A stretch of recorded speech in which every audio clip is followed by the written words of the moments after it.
আগে আপনাদের আসলে চ্যালেঞ্জটা কেমন থাকে? ইফতারের আগে আসলে ইফতারের পুরো মুহূর্তে একটা ভালো একটা আমাদের এখানে চাপ যায়। আর বিশেষ করে 2 নম্বর 16 2 নম্বর গেট, এটা একটা পয়েন্ট, চতুর্মুখী একটা পয়েন্ট।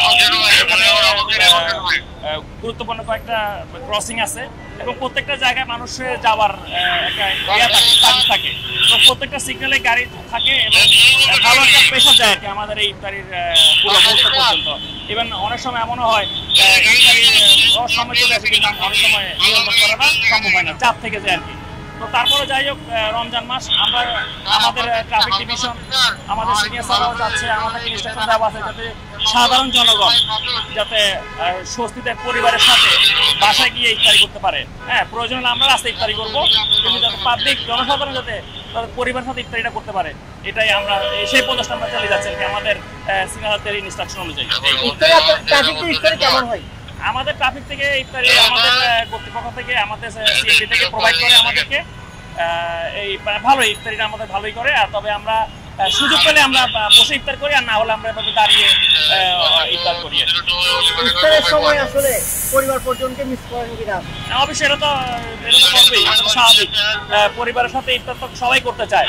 তো আমরা এটা যে পেশাতে আছি, চ্যালেঞ্জিং পেশা, এবং ট্রাফিক ডিভিশন জানেন এখন ঈদের মৌসুম পেশা থাকে, তো আমাদের আসলে হয়ে ওঠে না পরিবারের সাথে ইফতার করাটা। তবে আমাদের তৃপ্তি হচ্ছে ওইখানে যাতে জনসাধারণ যদি তাদের পরিবারের সাথে ইফতারিটা করতে পারে, আমাদের তৃপ্তি হচ্ছে ওইখানে। আমরা তখন মনে হয় যে আমরা আমাদের পরিবারের সাথে না করতে পারলেও পাবলিক করতে পারছি, আমরা তৃপ্তিটা। আমরা ইফতার কীভাবে করি এখন সঠিকভাবে বলতে পারবো না। যদি গাড়ির সাপ থাকে তাহলে দাঁড়িয়ে ইফতার করতে হবে, আর যদি গাড়ির সাপ না থাকে তাহলে আমরা একটা পয়সা ইফতার করবো আর কি। আপনার ইফতার কি দিয়ে করেন? আমাদের সরকারিভাবে যে ইফতার আসে সেটা দিয়ে আমরা করি। ওই যে সোনা আছে, বড়ি আছে, পেঁয়াজু আছে, এগুলো দিয়ে। পরিবার পরিজন মিস করেন কিনা আসলে? না, পরিবার পরিজন নিয়ে ইফতার করতে পারি নাই, যেহেতু ডিউটি মানুষের খেদমতের জন্য রোডে আসছি, ওদের মানুষের খেদমত করতেছি, মনে করুন পরিবার নিয়ে তেমন সহমত ইফতার করতে পারি না। কত বছর ধরে আসলে আপনি পেশা আছেন? আমি তো 28 বছর ধরে পেশাতে আছি। পরিবারের সাথে ইফতার করেন? হ্যাঁ, মাঝে মাঝে করা যায়। এখন যখন ট্রাফিকে সেটা আসছে মনে করতে অনেক ইফতার করতে হয় না আর কি। তো 2 নম্বর গেটে তো চাপ বেশি থাকে এমনিতে? হ্যাঁ, 2 নম্বর গ্যাপ সিরমোর সবসময় চাপ থাকে। কতটা চ্যালেঞ্জ আপনাদের জন্য? জি, কতটা চ্যালেঞ্জ আপনাদের জন্য? আমাদের জন্য চ্যালেঞ্জ না, মনে করেন এখানে তো জনগণ সেবার জন্য আমরা নিয়োজিত আছি, এই জন্য সেবা করতেছি। আর সাপ আর সেটা তো আর বলা যাবে না।